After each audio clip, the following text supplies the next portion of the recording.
నేటికి మంత్రిగా ప్రమాణ స్వీకారం చేసి 1 సంవత్సరం అయింది.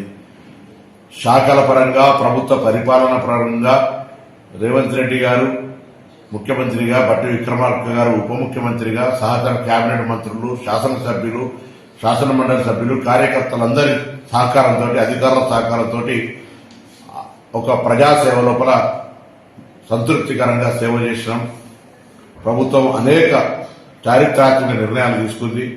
ముఖ్యంగా రైతాంగ రుణమాఫీ కావచ్చు, 200 యూనిట్ల ఉచిత విద్యుత్ కావచ్చు, 500 సిలిండర్ కావచ్చు, లేదా తెలంగాణ అక్క చెల్లెలందరికీ ఉచితంగా మహిళలు బస్ ప్రయాణం చేయడం కావచ్చు, ఒక విద్యార్థి నాయకుడిగా గతంలో ఉద్యమించిన హక్కు అయినటువంటి పిల్లల మెచ్చార్జీలు పెంచడం కావచ్చు, ఈ విధంగా అనేక రకాల సంక్షేమ కార్యక్రమాలు చేసిన ఈ ప్రభుత్వం తప్పకుండా భవిష్యత్తు 4 ఏళ్లలో మేము ఇచ్చిన హామీలన్నీ పూర్తి చేస్తామనే విషయాన్ని తెలియజేస్తూ, ఆ విధంగా ప్రజలంతా ఈ ప్రభుత్వాన్ని ఆశీర్వదించాలని ఈ మొదటి సంవత్సరం పూర్తి చేసుకుంటున్న సందర్భంగానే కోరుతూ అందరికీ నా హృదయపూర్వక నమస్కారాలు తెలియజేస్తాను.